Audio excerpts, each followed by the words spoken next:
Ini sangat menarik, Isa, sebab selama ni kita selalu berbincang tentang kesihatan fizikal, tetapi kesihatan mental dan emosi juga sama penting dengan kesihatan fizikal dan kita tak boleh ketepikan kepentingannya. Jadi sebab itulah episod hari ini sangat istimewa dan kita menjemput tetamu-tetamu yang banyak memberi bantuan kepada masyarakat dari segi kesihatan emosi dan mental. Okey, baik. Tapi siapa tetamu kita yang pertama untuk segmen kita yang nombor 1 ni, Dok? Okey, yang nombor 1 ni ialah seorang pensyarah dan pakar dari segi bidang clinical psychology. Dan beliau juga ada memberi perkhidmatan online di mana masyarakat boleh call in, boleh telefon untuk mendapatkan bantuan. Jadi kita nak bagi power kepada bersama ialah Dr. Hilwa Abdullah Muhammad Noor. Assalamualaikum Dr. Hilwa. Waalaikumsalam Dr. Mel. Terima kasih datang ke sini Dr. Hilwa. Nak tanya my first question, boleh tak? Boleh. Ramai orang keliru nak tahu perbezaannya di antara stres dan kemurungan. Okey. Itu soalan cepu Mas. Terima kasih Dr. Mel kerana bertanya, sebab kita tahu bila bercakap tentang stres dan kemurungan, masih ada lagi segelintir daripada masyarakat kita yang bila dia stres sedikit terus dia kata aku depressed lah. Depression, semua tu terma yang berbeza dan lain sangat maknanya. Kalau stres tu macam mungkin sekarang ni dalam keadaan kita ber-PKP fasa keempat dan naik pula kepada PKP bersyarat kan. So stres tu adalah tindak balas fizikal dan minda kita yang kadang kita lalui seharian. Tapi bila mana stres itu tidak dapat kita uruskan dengan baik, dia akan berkumpul dan akan boleh menyebabkan depres ataupun depression, kemurungan. Dua benda yang berbeza. Depression adalah salah satu penyakit mental yang memang dah you perlukan ubat, tetapi stres ni adalah contoh macam ni kan, petani yang masak apa so kita dah rasa stres, ataupun bila kena pergi ke pejabat dengan guidelines yang baru, so kita dah mula build up all these thoughts macam mana keadaan di luar, selamat ke tidak anak yang ditinggalkan di rumah. So itu adalah stres yang ikut definisi ni lah. Maaf, saya mencela sekejap. Following up pada jawapan Dr. Hilwa tadi.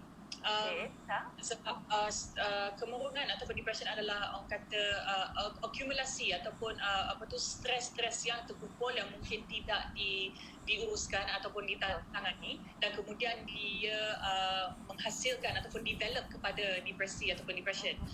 Mungkin Dr. Hilwa boleh kongsikan apakah tanda-tanda awal seseorang individu tu mengalami gejala awal? Adakah ia semata-mata stres sahaja ataupun ada gejala lain?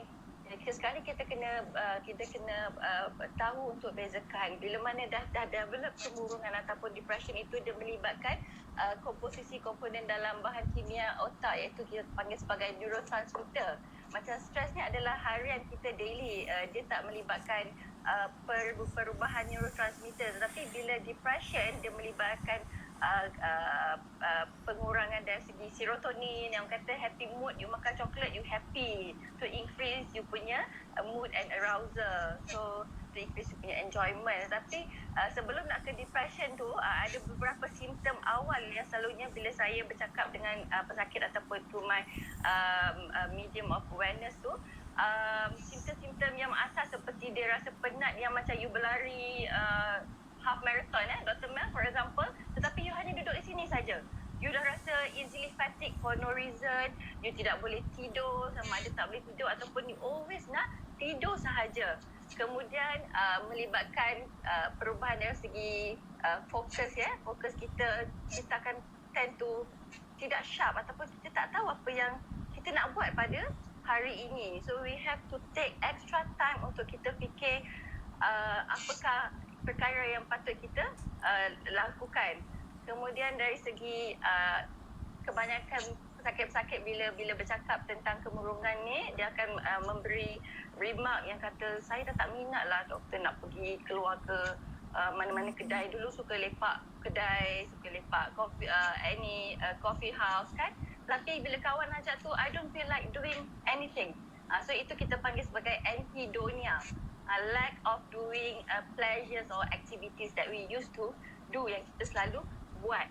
Rasa diri ni tak berguna, rasa macam low self-esteem, no point of me living in this world. Itu adalah simptom-simptom clear untuk seseorang yang mungkin mengalami gejala kemurungan.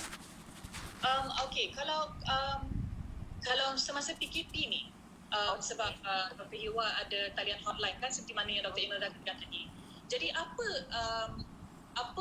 kebanyakan kes-kes yang Dr. Hiwa terima semasa Okey, terima kasih Lisa. So kes pertama yang bila kita buka saja hotline, hari pertama kita launch hotline itu dalam musim puasa PKP yang kedua adalah saya mendapat seorang caller yang memang dia ni seorang extrovert. Tetapi minggu pertama PKP tu dia burn out, dia blank, dia macam dia kata saya dah mental block, dia guna term itu sebab saya tak boleh nak keluar, saya rasa berdebar, saya rasa everything is not right, the world is going itulah. So dia datang panic attack, anxiety, dan bila kita throughout the session tu saya cuba bagi beberapa advices and psychotherapy. So menyatakan cuba you do things that mungkin you enjoy. So dia start to cook and then start to bagi jiran dia makanan yang dia buat very simple untuk anak jiran dia. So benda tu good vibes yang datang pada dia. So balance back balik dia punya perasaan. Itu satu. So kebanyakan kes tu yang melibatkan kebimbangan lah. Jadi Dr. Hilwa, apa nasihat Dr. Hilwa kepada penonton di rumah? Siapa yang patut datang dan call hotline ni? Okay. Alright, terima kasih Dr. Imelda. So nasihat saya, selalu yang pertama bila saya nak kaitkan dengan Lisa yang Lisa katakan tadi message terlalu banyak, mungkin video yang disebarkan melalui WhatsApp, kadang benda tu tidak berapa penting, tetapi individu yang emosinya sangat terancam ataupun vulnerable, dia mudah terkesan dengan video yang viral dan sebagainya. So my advice would be, number one, stop dulu, baca ataupun tengok video-video macam tu. So we stop a while from getting that messages yang akan harm balik pada kita, akan ganggu kita punya kefungsian emosi.